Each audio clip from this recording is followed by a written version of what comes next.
Social media has kind of opened a pathway. The fact that we can talk more about mental health, all of these things are benefiting the next generation, but it doesn't mean anything if we don't go into the schools and provide a foundation for all of that to build on. And it really depends on us, the generation that are growing now and, creating our own legacies. Hello, and welcome back to another episode of Grassroots Radio.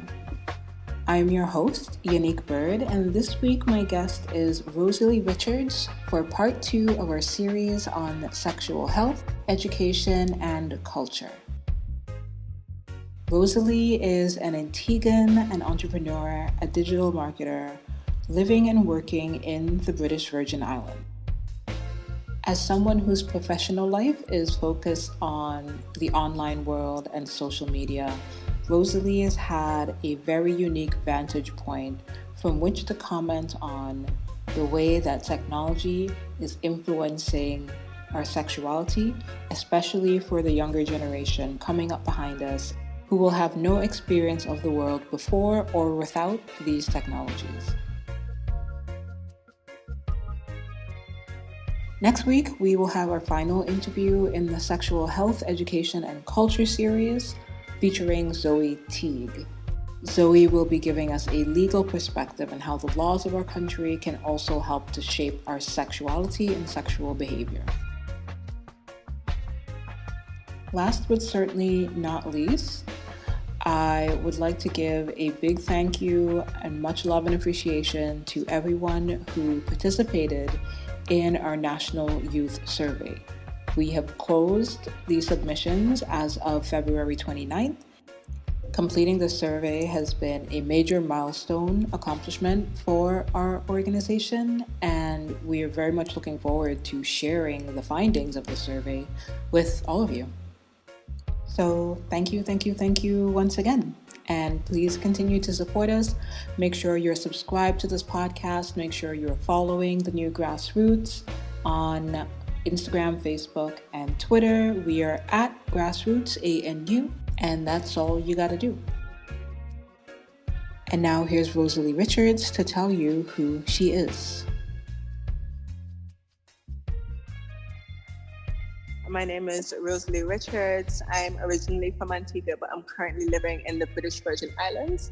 I'm an entrepreneur. I do marketing, social media, and I'm very passionate about youth and making sure that the next generation gets as far ahead as they can so that we can, push them forward.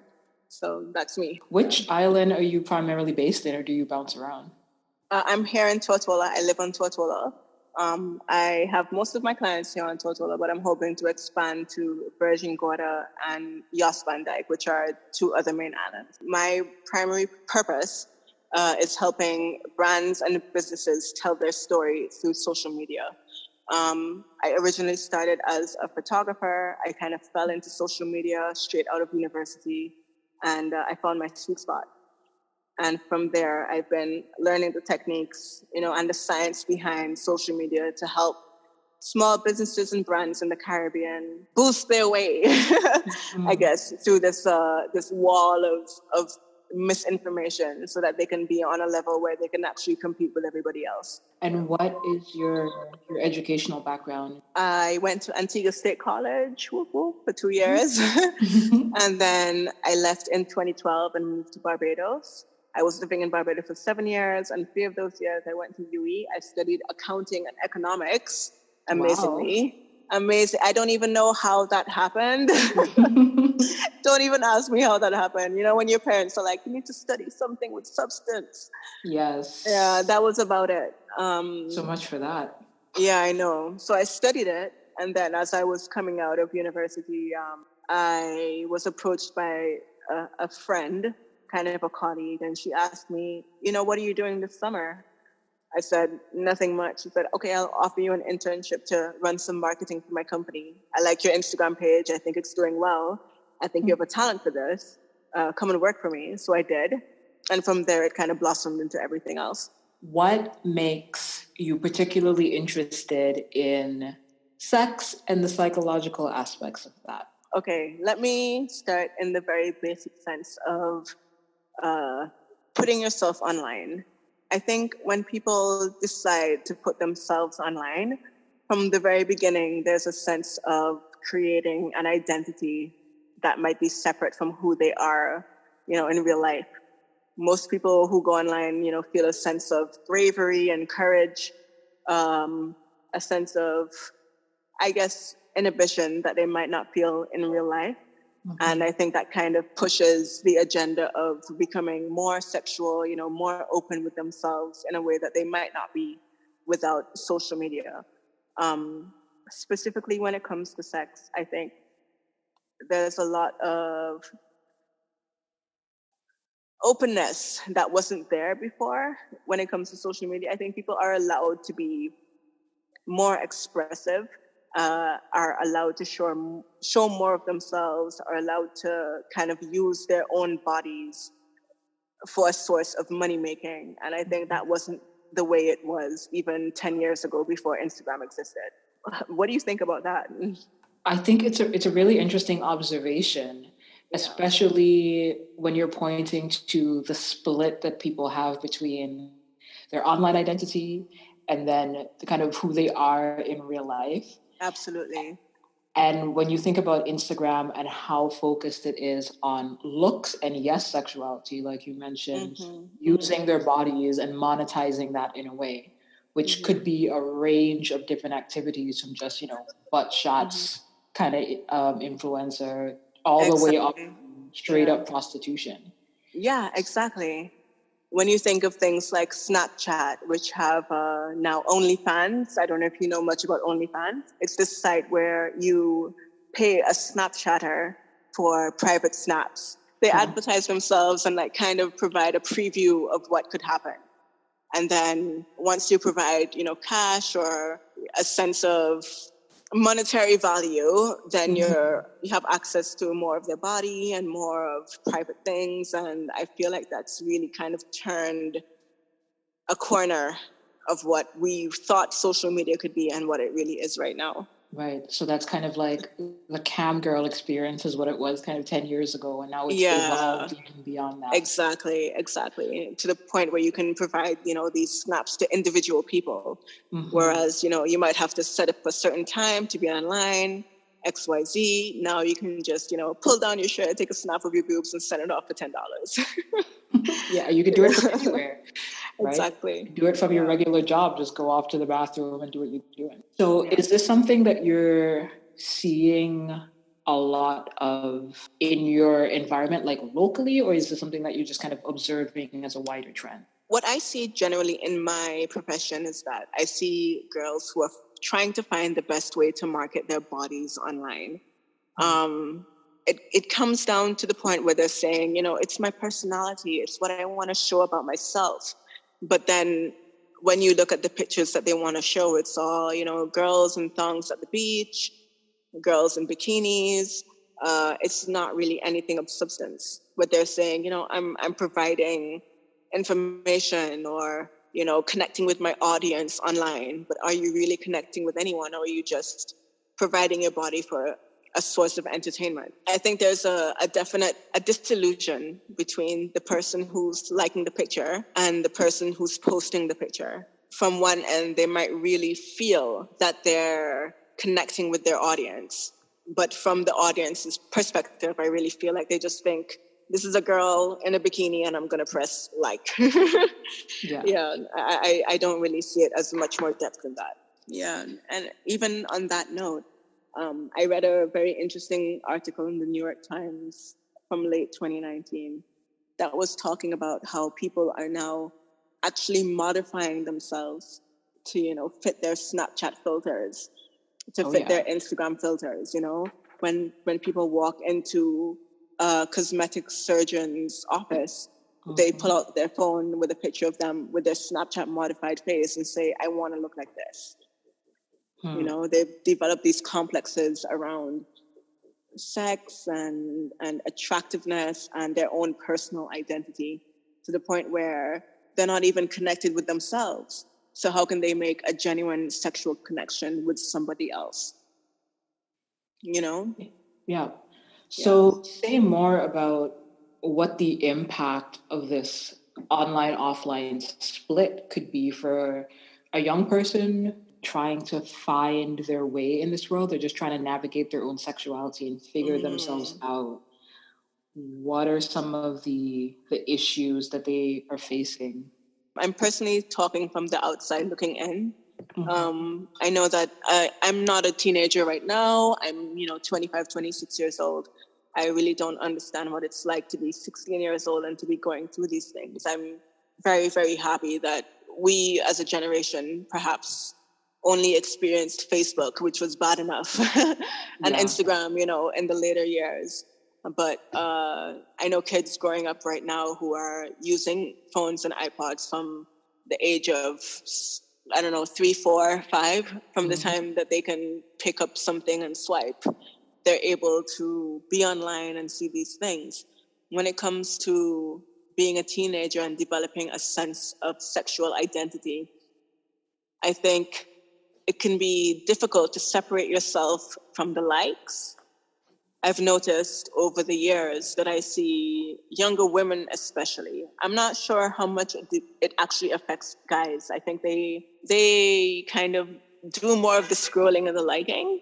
I don't know how much you agree with that. I've read some research on the topic because I also work in social media.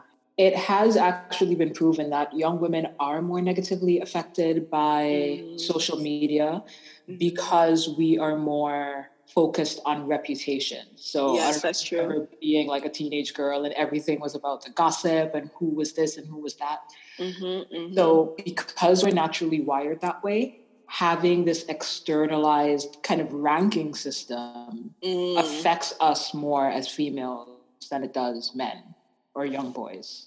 From looking at things on maybe Instagram and Twitter specifically, I can see that women kind of rank themselves by followers. They constantly compare themselves to other girls of their age. Why am I not getting enough likes? She gets more likes than me. When I put my picture up on Twitter, why am I not getting tweets? And they connect this online persona to their own self-worth. And I think that is truly detrimental. I'm not sure how parents are dealing with it specifically. I think it could be really difficult to be able to tell your child, yes, you're beautiful. Yes, you're awesome. You deserve everything in the world. And then their online world is telling them the opposite. How do they feel? For them, this online world is as real as the real world. It's sometimes even more real. It's not separate. Even more real. More real. Yeah, you're absolutely right. Like, especially if you're the type of person who has a lot of problems in the real world or trouble at home, this can be kind of the way that you escape into another reality. And then it becomes what you are and what you have and what you do. Exactly. Generally speaking, most children going into adolescence from this age on will be affected by social media. And I don't really think it's something that we can reverse. I think at this point, it's how do we now, knowing that our children are affected by these things, find a way in real life to counteract, reverse, complement how they're feeling online. In this day and age, we're in 2020, 2021, we're literally living in the future. How do we really say, this is it, it's not real, it's fine, what happens online is not real life. But knowing from our own experiences that what happens online does affect what you do in real life and vice versa. So social media is the one aspect, and that is, heavily affecting young women. Yes. But the other aspect of like kids being allowed to run wild online is the amount of pornography that they have access to. Yeah. And this has been linked to all sorts of issues with young men, from being, a little bit more sexually aggressive in this generation coming up to having erectile dysfunction at a very young age. What are your thoughts on the effects of pornography? I think pornography is a very, very slippery slope. Obviously, there's the glaring fact that it's not real. It's all fake. These are paid actresses and actors who are performing in front of the camera, for the sake of a paycheck. And I think that narrative isn't pushed enough. People say over and over, real sex isn't like porn.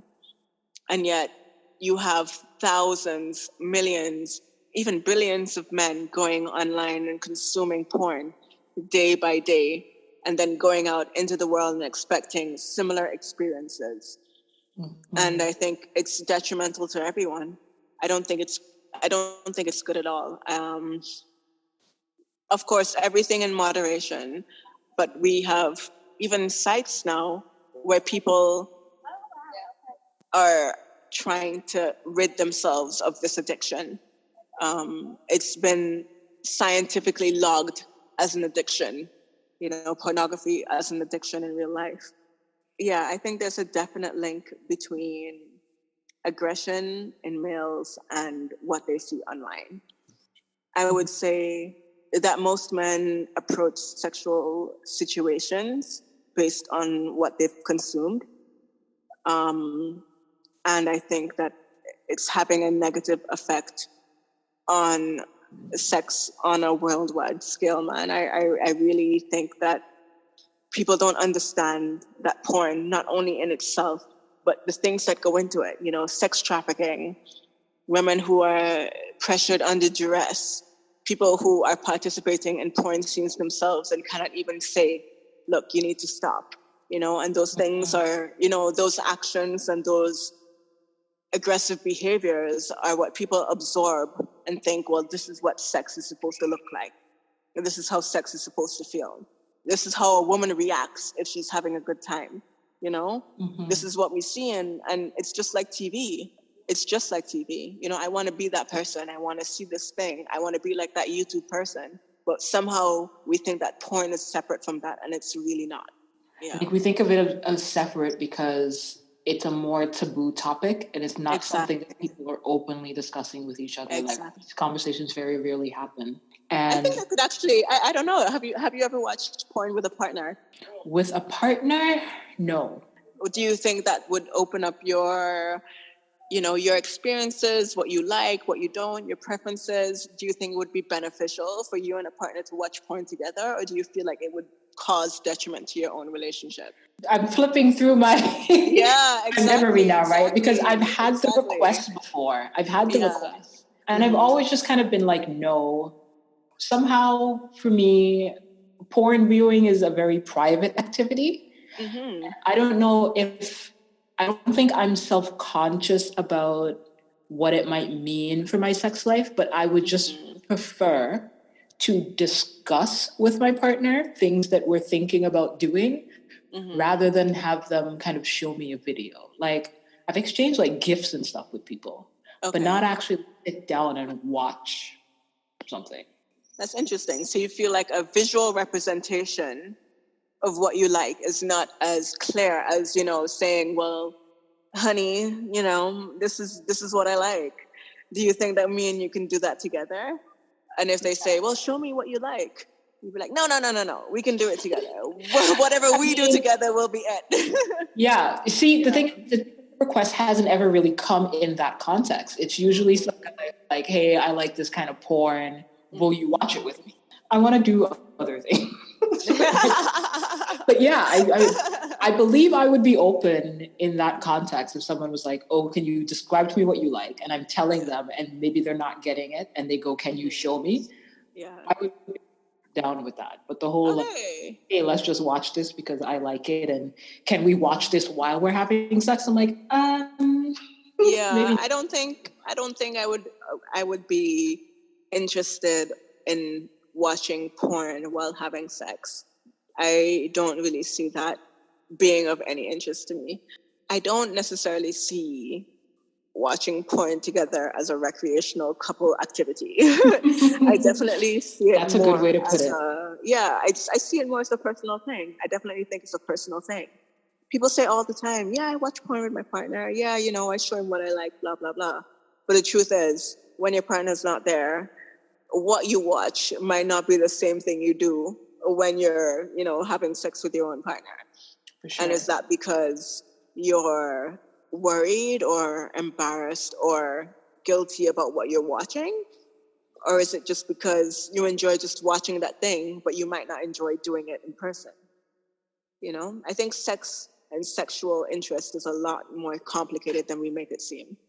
Yeah. And the other thing too about pornography is it can be a gateway for you to explore things that you're not sure you necessarily want to try yet, right? So exactly. if you get an idea and you're like, what is this like?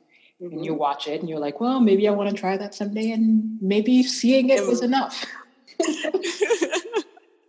Absolutely, absolutely. Porn has always existed, but it's not like the days where you know, your dad had a magazine or something like that.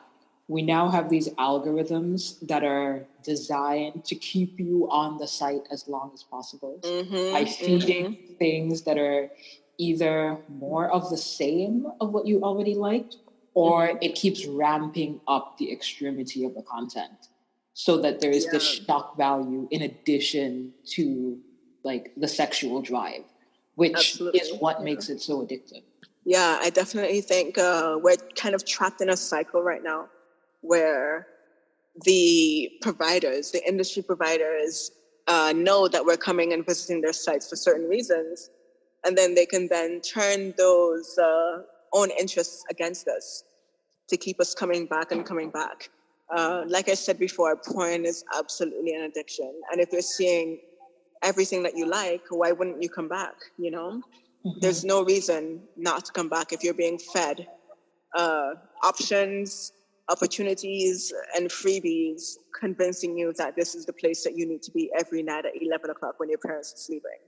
I had a conversation with Marcella Jardine and Aisha Fabian for the same podcast series. And one of the things they pointed to was that sexual educations in schools in Antigua and possibly other Caribbean territories is extremely like bare bones, minimal. It's just kind of anatomy.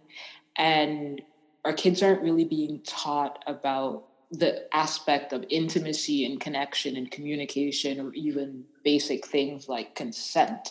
So if you're getting your education about sex from pornography and not from someone who is a trusted source, a knowledgeable source, someone who has a responsibility to give you good information, then we're creating a generation of people potentially that are lacking all these other like soft social skills that they need to actually have healthy sex lives.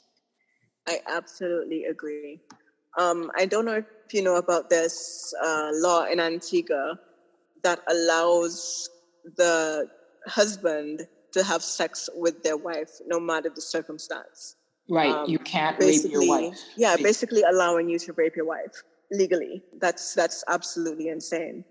I think sex education has a far way to go in the Caribbean. Luckily, we are a generation that has been a lot more open with sex than I think our past generation was. I think it can only go up from here as long as the teachers who are involved in sex education are open and willing to have these conversations with the students. It'll go further than what we experience. I mean, from my own experience, I went to Christ the King. You know, I was in a very conventional Catholic situation or environment. I had nuns teaching me about sex. You know, we had theology classes where they said sex before marriage is illegal before God, you know, and all these things. And from a very young age, you know, sex was demonized. It was taboo. Don't talk about it. Don't think about it. Abstinence is the only way. Don't even think about being, you know, gay at all. Don't even think. Homophobia was, you know, high on the list. This is something that was taught in school, you know? And I think that's, you know, social media has kind of opened a pathway. The fact that people are more open about sexuality has opened a pathway. The fact that we can talk more about mental health. All of these things are benefiting the next generation, but it doesn't mean anything if we don't go into the schools and provide a foundation for all of that to build on. it really depends on us, the generation that are growing now and, creating our own legacy for the people who come after us, to then say, well, sex is a part of life. It's a natural part of life, which should be enjoyed, at the right age with the right person. We need to provide information about how you can enjoy sex with your partner safely, comfortably, with consent. I think we need to push the idea that you can have a sexual relationship that's healthy from a young age, and just kind of let go of this archaic tradition of saving until marriage. I mean, how many of our parents are actually married, man? Let's be real. That is such a good point, because we were talking about this in the other sex episode as well. And just the way that we say it, like we say, getting married and then having children or having sex is the norm. And I'm like, isn't the norm what the majority of people do? Because you think, right? It certainly is not the norm in the Caribbean. It's not the norm. It's not the norm. It's not the norm at all. And, growing up as a woman specifically, and knowing that a man can do whatever he wants and that you can't do anything, it kind of creates this sense of, I call it the spice mentality, where you go from one end of the spectrum, the spice mentality, where you go from one end of the spectrum where you're happy being a nice little innocent, abstinent girl, to becoming the skin out my pum pum, and there's no in between. There's no healthy intermediate where you can enjoy safe, consensual sex with someone your age or in your age group and not feel pressured and not feel demonized and not feel afraid. And honestly, what is so scary about sex, man? It's not that bad. It's scary because of how much shame and weight is placed on it by, like you're saying, teachers in school who are telling you, you're going to get STDs, you're going to get pregnant, you're going to bleed. Exactly. And it's built up to be this thing that should be avoided at all costs. When it should be something that's celebrated. Every species on Earth is focused on reproduction, and we're focused against it. In word, but not in deed. Yeah, exactly. Our actions do not match our words. And I'm really, really hoping that we can come out of, 2020, 2030 with a generation of children who understand that sex is about reproduction, and sex is with somebody that you love and care about. And sex is a lovely, healthy thing that you can do if you want to, if you want to. And if you don't, it's fine too. It's not the end all and be all of any relationship. It's not all that a woman is worth or capable of. I think we're kind of conditioned to think that our pussy is the only thing that a man is interested in. That's all he wants. That's all he wants. He don't want nothing else, How can you trust anyone or even begin to have a healthy relationship when you go into it thinking this is all he wants?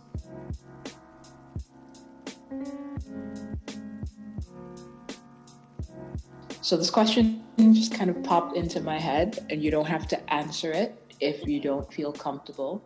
Sure. But I was curious about your early experiences with sex on the net. I know for me, I got the internet around the age of 11 when I was just starting secondary school.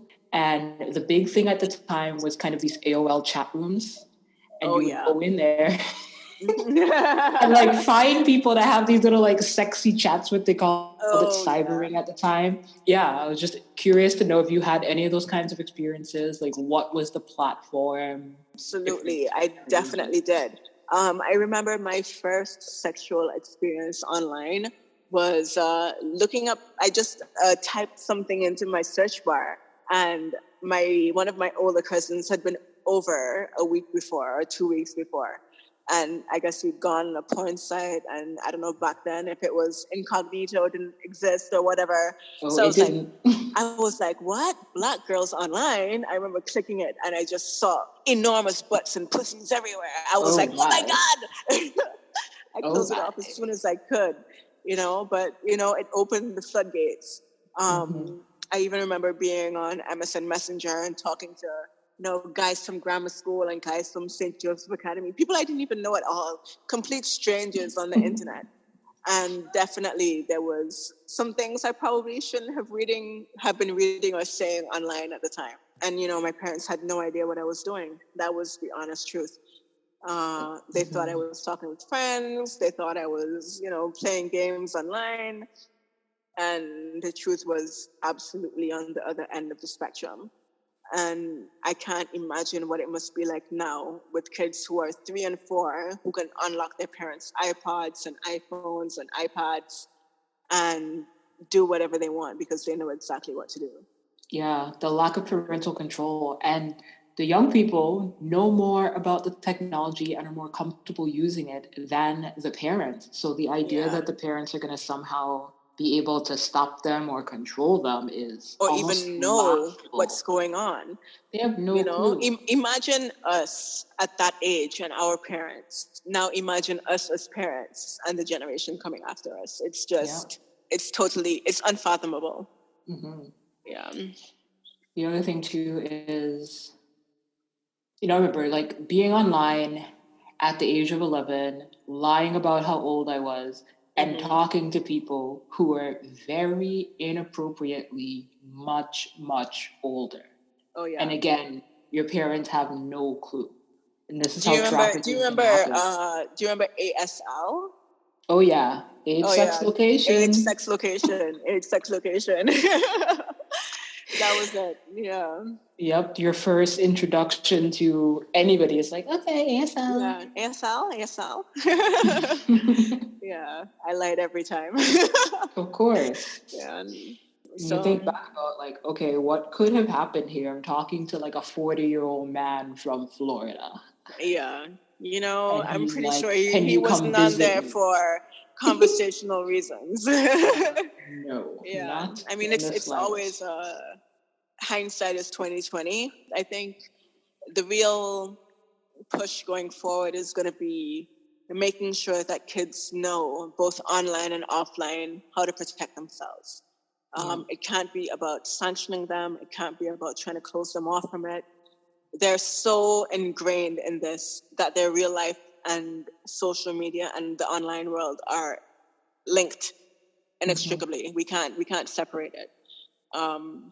And so at this point, we have to kind of focus on, well, they're there now. How do we make sure that they can be protected where they are?